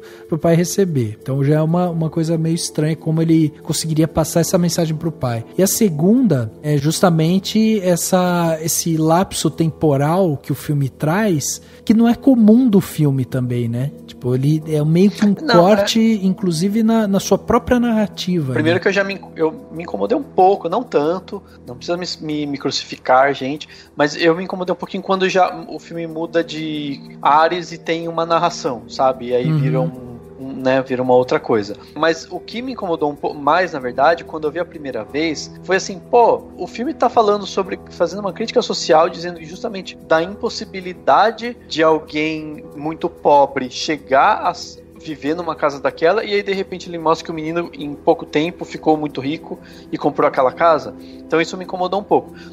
E não cheguei a pensar, eu achei que fosse só uma necessidade de ter aquele final e tal. E aí na segunda vez que eu me toquei de que aquilo provavelmente é uma imaginação, é uma coisa que um plano que ele tá fazendo e que não necessariamente acontece, mas principalmente, né, nem porque eu fiquei pensando em como passar carta, mandar carta, etc. Mas porque no final termina com a cena com a mesma cena inicial, que é aquele varalzinho de meia na janela desse semi-porão que eles moravam. Então foi mais por isso, sabe, pra mim, assim, foi isso que me deu a entender que aquilo é uma espécie de sonho que ele tem que se fincar naquele sonho pra poder continuar vivendo.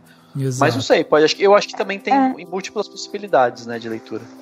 Pra mim, eu não tinha pensado em outra possibilidade, sendo bem honesta, além daquilo ser o desejo dele, do filho. Pra mim não era real, e assim, quando eu terminei de ver, eu pensei que era o seguinte, ele tava pensando que aquilo era o que ele ia de fato realmente ficar, como o Daniel falou, assim, ele tá fincado naquele sonho, porque para ele conseguir mudar a realidade dele e da família dele, ele tem que se tornar uma daquelas pessoas ricas, porque não existe outra possibilidade, sabe? Porque dentro daquele contexto, o pobre sempre vai se dar mal. Então, para as coisas se resolverem, ele tem que se tornar uma pessoa rica, sabe? Então eu pensei que era tipo o desejo dele que aquilo acontecesse pra ele poder ver o pai dele de novo, sabe? Não sei, mas de qualquer forma, aquele momento que ele começa a narrar e tal, me pareceu que dá uma deslocada, sabe?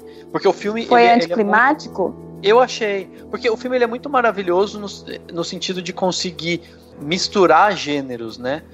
Sem que você se incomode com isso. Porque geralmente tem filme que quer misturar gênero e você fala, nossa, o filme não sabe se é uma comédia, se é um drama. Esse não, tipo, ele mistura gêneros e é tipo maravilhoso porque combina tudo muito bem. Né? Mas esse final é anticlimático. Se terminasse com, sei lá, tipo, sem essa parte, só com aquele finalzão lá catártico, não sei se não seria um filme mais interessante. Eu tenho essa sensação. Claro que é difícil também ficar imaginando o filme diferente daquele que a gente viu e tal, é tudo uma questão de confabular, mas não sei, tenho minhas dúvidas, entendeu? Não, eu tenho essa sensação também, eu acho esse final um pouco desajustado ali com o restante do filme, apesar de entender, né, assim, ele querer mostrar de alguma forma essa ideia, essa visão que o filho tem pro futuro. Não, eu que acho... é meio que assim, eu só saio dessa situação, eu só vou conseguir me desprender disso se eu, sabe, se eu me focar aqui, eu vou ter que criar esse objetivo, eu vou ter que trabalhar, vou ter que me esforçar, vou ter que não sei o que pra chegar nesse objetivo pra daí liberar meu pai. É tipo uma criação de um objetivo ali e tal, mas eu acho realmente ele um pouco fora do tom do filme como um todo. Eu acho assim, a única coisa que eu gosto, o que eu acho maravilhoso é terminar com a mesma cena do começo.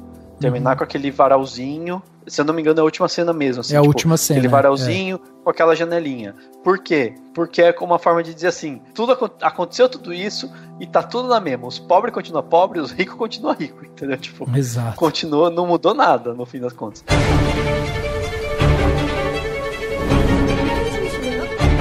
내가 원래 손을 넘는 사람을 제일 싫어하는데.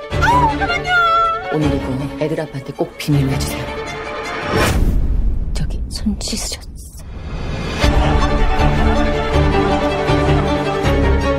그럼 우리 바로 진행하는 거야? 나 이제 사람을 못 믿잖아. 그래도 사랑하시죠?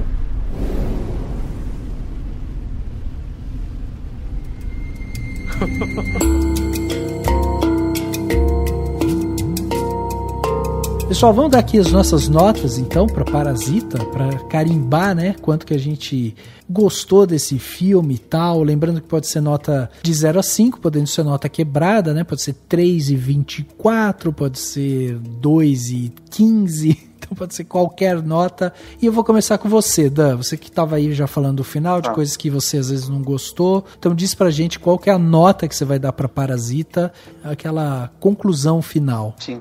Então, como eu disse, né, na primeira vez que eu vi, eu fiquei um pouco pensativo, saí do filme reflexivo, inclusive saí do filme e logo depois conversei com a Carissa, que ela falou que você falou, né, Carissa, tipo, nossa, adorei o filme, inclusive quem é o Parasita, né? Que eu fiquei pensando depois nisso. Foi bem legal. E na minha crítica que eu fiz, eu dei 4,5. Mas esse final, no sentido de mostrar que é uma imaginação, e, enfim, e aí eu consegui refletir mais sobre ele e tudo mais, fez com que ele aumentasse um pouquinho. Mas ainda assim, eu não vou sair fazendo coro. Melhor filme do ano, não sei o que. Pode inclusive ser o melhor filme do ano, entendeu? Em muitos aspectos e tal. Acho que provavelmente vai ser indicado ao Oscar e provavelmente vai ganhar de filme internacional. Deve ser indicado às outras coisas e torço para que, né, faça muito sucesso e quero muito que as pessoas vejam e tal. Mas ainda assim não vou dar nota 5, então eu vou dar 4,9. 4,9, olha aí. O Dani tá trazendo agora pra mesa um tipo de voto que é o voto birra. Por causa disso, é verdade, pareceu. Mas ó, tem um exemplo, Carissa, depois você escuta o nosso podcast sobre Coringa, você vai ver a explicação do Dani pra nota dele. E ele se enrola e fica, não, porque é subjetivo, não sei o que, ele dá uma nota um pouco mais baixa. Eu falei, Dani, você tá dando voto assim porque você não quer dar voto que todo mundo tá dando. Ele, é isso mesmo, é isso mesmo. Quero 5. Tá dando 5 pra tudo. É, isso aí. Adoro. Perfeito. Tá aí, então. 4.9, nota do Dani. E você, Carissa, quanto que você vai dar pra Parasita? Então, eu não revi o filme, eu assisti só na coletiva da mostra mesmo. Quero rever, talvez o filme cresça um pouco mais. Mas eu saí achando o filme muito bom. Inclusive, eu tive a impressão de que eu tinha gostado mais do filme do que você, Daniel. Mas a minha nota não vai ser tão alta quanto a sua. Talvez por não ter revisto o filme. Porque, na verdade, eu acho que é um filme muito bom em muitos aspectos. Eu acho que de fato, é um dos melhores filmes do ano. Eu acho que ele transita por gêneros com uma fluidez, assim, que talvez... Sei lá, eu acho que fazia tempo que eu não vinha em um filme. Mas, ao mesmo tempo, eu acho que no final ele se estende um pouco mais do que deveria, sabe? E é aí que tá. Eu não revi, talvez numa revisitada a minha impressão mudasse. Mas não exatamente pelos mesmos motivos. A narração em si, naquele final, aquela leitura da carta, por mais que me cause um pouco de estranhamento, não necessariamente me incomoda. Eu até vejo lógica dentro do que ele quer propor. Mas pra mim, tudo aquilo se estende um pouco mais do que deveria, sabe? É quase como se o clímax do filme acontece e a gente dá um final um pouco mais anticlimático, que eu também acho que é a proposta do diretor, mas que até certo ponto me incomoda, sabe? Sei. E é por isso que eu vou dar 4,5. 4,5. Ainda é um dos melhores filmes do ano. Eu espero que ganhe, espero que vá ao Oscar e que ganhe prêmio, sim. Se bem que eu ainda não vi Dor e Glória do Almodóvar, pode ser que eu mude minha opinião e que eu acho que Dor e Glória é melhor, mas tudo bem. Muito bem, é justo. Bom, para fechar as notas aqui, eu resolvi dar uma nota que vai meio que de encontro ao que o Dani e a Carissa falaram, porque eu achei o filme espetacular. Eu acho que tecnicamente ele já é muito bom. Esse lance do Rubong, ele fazer tipo uma cena, né? Ele não ficar repetindo as coisas e me deixa encantado, assim, porque eu acho que é um filme que te obriga a prestar atenção, né? Então, tipo, você tem que prestar atenção, você mesmo tem que interpretar ali e tal. Eu acho isso muito bacana da ideia dele como cinema. E pensando também em toda essa parte da edição e tal, do cinema coreano como um todo, eu acho que é um filme muito simbólico para a Coreia como país, simbólico para o mundo, como o cinema ele pode ser muito globalizado, né? Inclusive, eu vi nessa entrevista, né, do editor do filme, dizendo que o mercado cinematográfico coreano, os diretores, é uma classe muito pequena, é uma classe muito restrita. Então, assim, um diretor toda hora tá conversando com o outro, tá trocando uma ideia com o outro ali e tal. Eles meio que trocam muita figurinha entre eles, porque é difícil, assim, de você ter novos diretores, ter uma nova, sabe, uma galera nova surgindo e tal. E aí, inevitavelmente, eles também se indicam, né? Eles ficam indicando, eu trabalhei com tal profissional, esse cara é bom, aí, sabe, um indica pro outro e tudo mais. E aí eu acho que essa composição, né, que o Rubong trouxe pra gente desse filme, com essa direção de arte, com esse design de som, com a parte de design, de edição também, de fotografia, eu acho que o filme ele é muito bem amarradinho. Eu acho também que esse final ele é um pouquinho arrastado, também acho que de repente não precisaria daquilo, eles poderiam, sabe, ou ter diminuído aquilo, não precisava exatamente, sabe, ter feito toda aquela narração da carta e tal. Então, pra mim, o filme ele vai tomar nota de 4,75.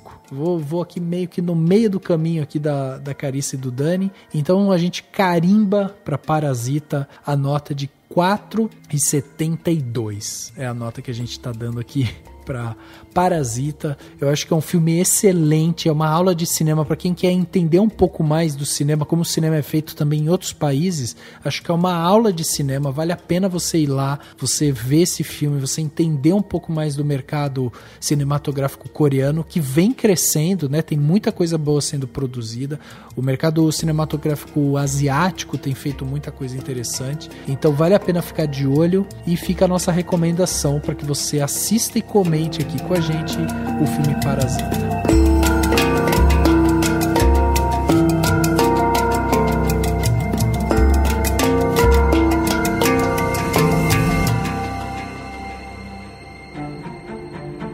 Dicas para a sua semana? no Plano Detalhe.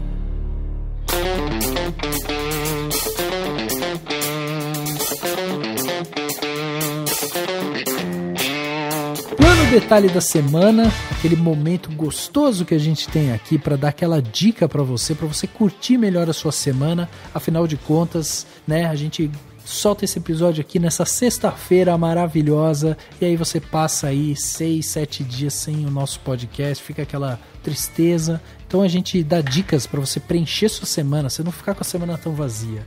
E Dani, diz pra gente, o que você trouxe pra gente aí de Plano Detalhe nessa semana? Eu trouxe várias coisas. Ô, louco! Primeira coisa, eu vou indicar um texto do Cláudio Gabriel, que gravou, né, alguns podcasts com a gente, inclusive gravou o último que a gente gravou com a Carissa, né, o do Bacurau, ele estava com a gente também. Ele escreveu um artigo no UOL que ele fala sobre o cinema coreano como um todo e como que a Coreia do Sul está fortalecendo o soft power dela com o cinema, né, e que não deixa de ser uma lição de cinema pro Brasil, né, que tá passando pelo contrário, né. Então, vou indicar esse artigo, é um artigo bem interessante, ele dá uns números sobre o crescimento do cinema na Coreia, como que eles fizeram com cota de tela, sabe, essas coisas de tipo, não pode mais tantos filmes americanos, vai ter que estrear filme do nosso país e tal. Ele fala umas coisas assim, é bem interessante, muito bom ler esse texto para entender o que está acontecendo. E é isso, esse é o primeiro plano detalhe. Maravilha. Segundo plano detalhe,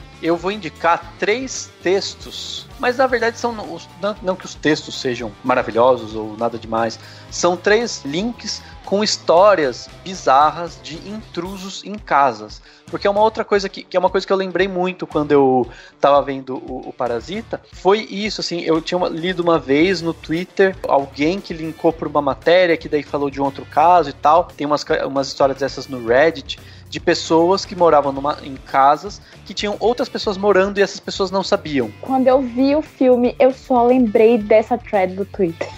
Então, sério, porque, gente, é assustador, cara. É assustador. Tem umas histórias assustadoras mesmo. Tem umas engraçadas. Tipo, tem uma que é tipo uma república de estudantes e tinha um cara que morava num sótão que ninguém tinha acesso. Só o proprietário da casa que não deu pros estudantes a chave daquele sótão. E tinha um cara morando lá e, tipo, ele chegou a ser visto por estudantes em alguma festa que olharam e falaram assim, é um cara. Oi, beleza. E aí muito situação de... Só quem morou em república sabe da possibilidade de você acordar um dia, ter alguém na sala e você não faz ideia de quem é e você fala, oi, bom dia, porque é o amigo do seu amigo, é a namorada do amigo do seu outro amigo, tal, que foi dormir lá e tal. Então, é super normal, isso é muito, muito engraçado. Tipo, eu super visualizei isso acontecendo nas casas que eu morei na época da faculdade. Sim. E, enfim, são 3 links com essas histórias, 3 links com essas situações e tal, né, com essas histórias para as pessoas verem e de repente entenderem que tem coisas bizarras que acontecem. E por último, e mais importante, porque eu pirei nesse vídeo, eu vou indicar um vídeo que tem no YouTube, né, de um canal do YouTube, e depois, se as pessoas quiserem se estender pro canal em si, é bem legal, uns malucos que abriram tipo essas, sei lá, é tipo uma startup com empresa que gasta dinheiro viajando e eles ajudam pessoas a viajar, é muito louco. Mas eu vou indicar basicamente o vídeo que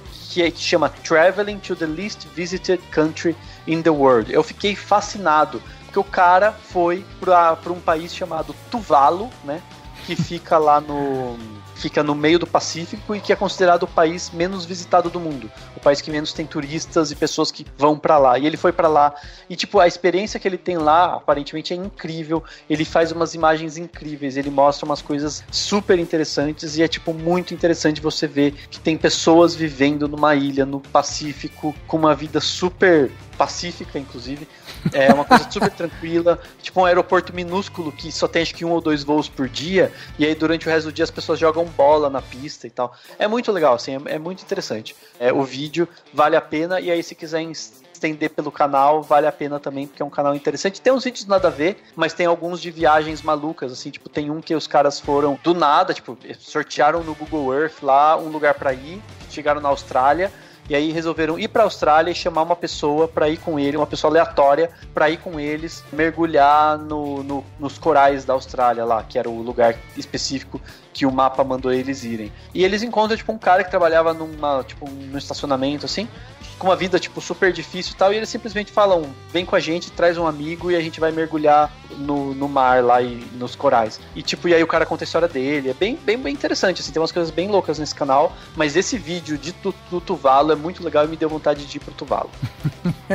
Demais, tá aí. Artigos e vídeos que o Dani trouxe pra gente. Carice, e você? O que você trouxe pra gente aí, pra gente aproveitar melhor nossa semana, ficar tranquilo? Então, eu recentemente comecei a ver a primeira série lançada pelo novo serviço de streaming da Apple, né? O Apple Plus TV, acho que é esse o nome. Que é The Morning Show, que tem a Reese Witherspoon e a Jennifer Aniston. É engraçado porque aqui no Brasil eu vi que muita gente que começou a ver não gostou e tal. E eu achei bem engraçado também que a maioria das críticas que eu vi foram todas masculinas. E olha, assim, a série... pra mim tem tem uma questão aí. Tem, com certeza tem. Porque a série vai falar exatamente... É uma série pós o Me Too. E vai mostrar os bastidores de um programa de TV, né? Um programa jornalístico desses matinais que tem muito nos Estados Unidos. Aqui no Brasil tem, mas não do mesmo jeito.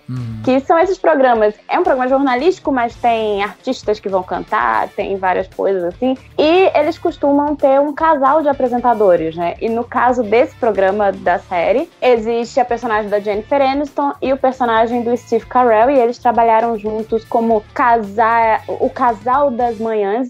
Só que eles não são um casal de verdade, né? Mas é o casal do programa.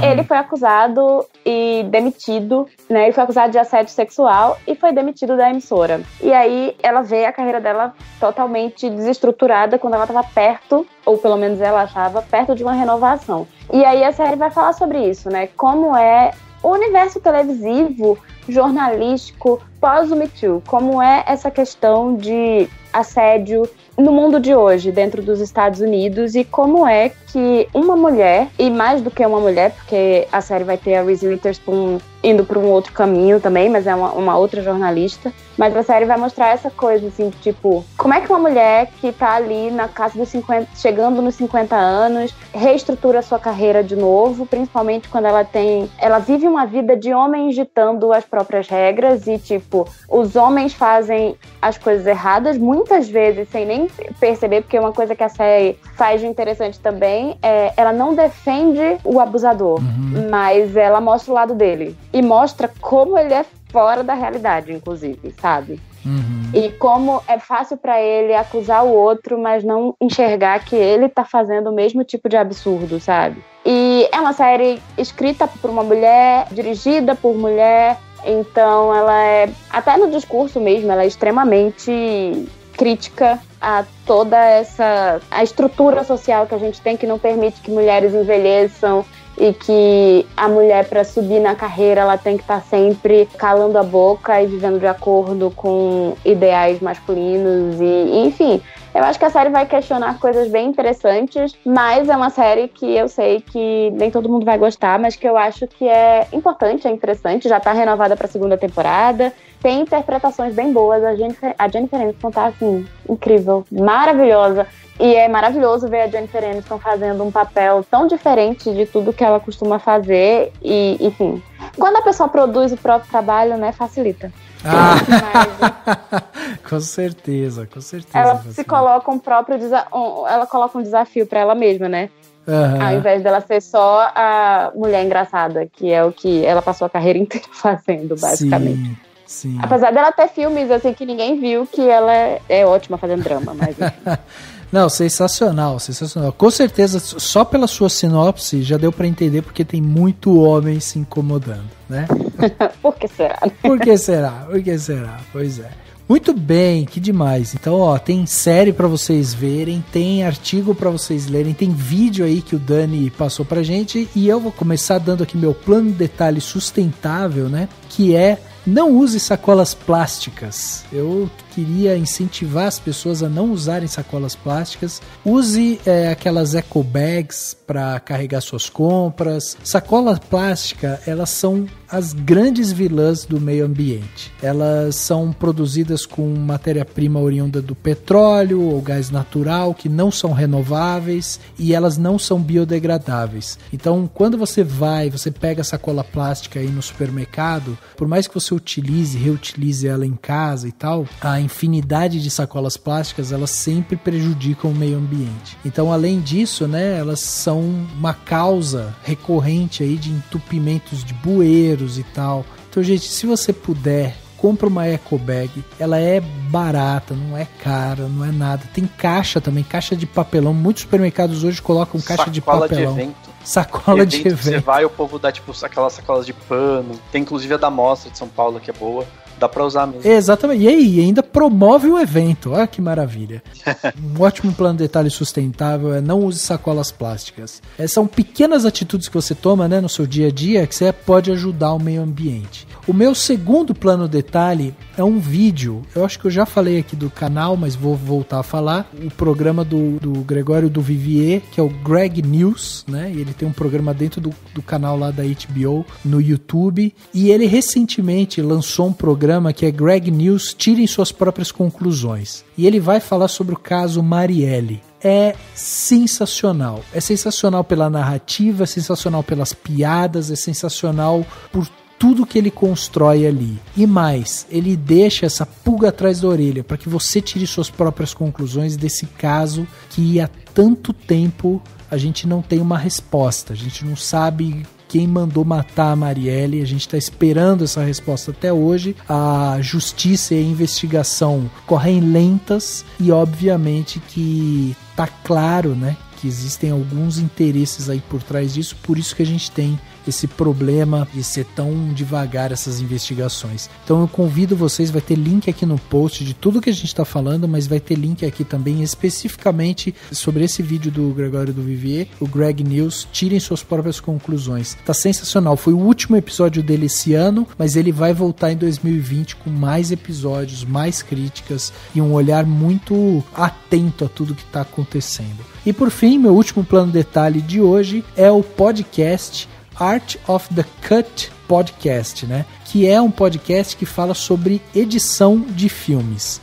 Quem passou esse podcast pra gente foi o nosso querido Heineken, que já gravou aqui com a gente, inclusive esteve aqui no programa do Coringa. E esse podcast é basicamente um editor americano que ele fica entrevistando os editores de outros filmes e tal. E ele fez um episódio curto de meia hora entrevistando justamente o Jim Moo, que é o editor do Parasita, é o episódio 21. E o Jim Moo, ele conversa, né, com a ajuda de um tradutor ali, ele vai explicando tudo que ele fez durante o filme, inclusive fala dos softwares que ele usou. O Parasita, para quem não sabe, foi editado no Final Cut Pro, que é uma ferramenta aí, um software da Apple, né? Ele foi editado lá e os efeitos visuais foram feitos todos no After Effects, programa da Adobe.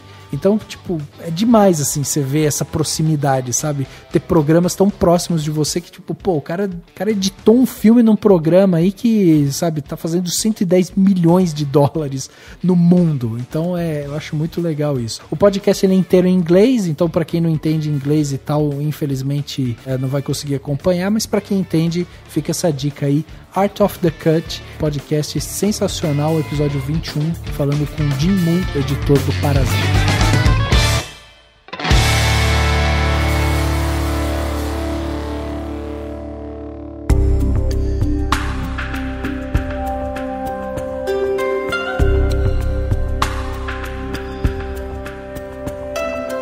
Chegando aqui no final desse podcast Cinemação 346, estamos quebrando barreiras, estamos destruindo recordes, estamos cada vez mais consolidando o podcast Cinemação aí nessa podosfera.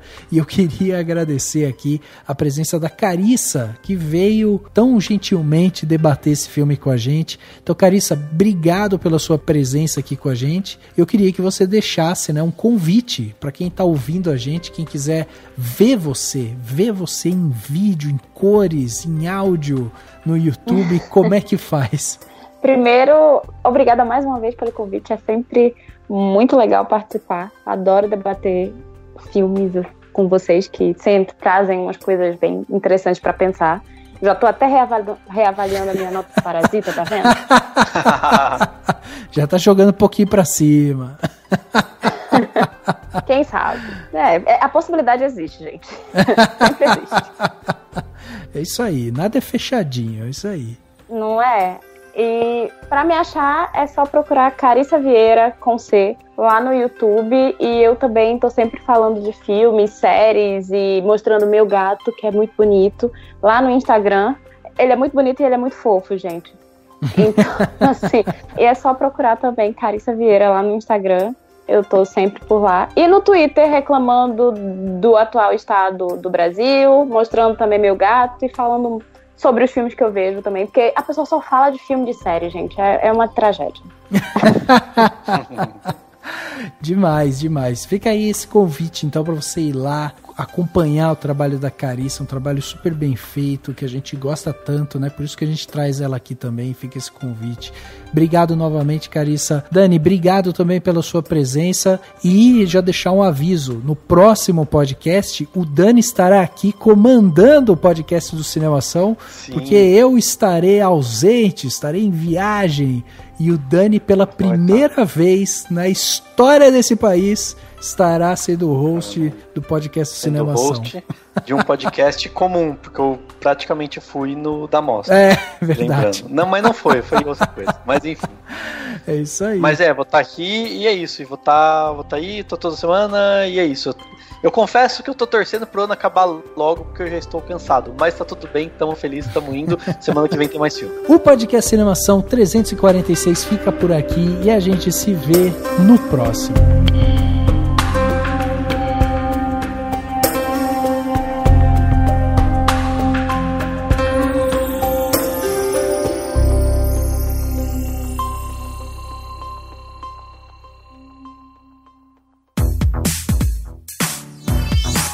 Esse podcast foi editado pela Isso Aí Design. Tudo isso é forma com função. É design estratégico. É isso aí.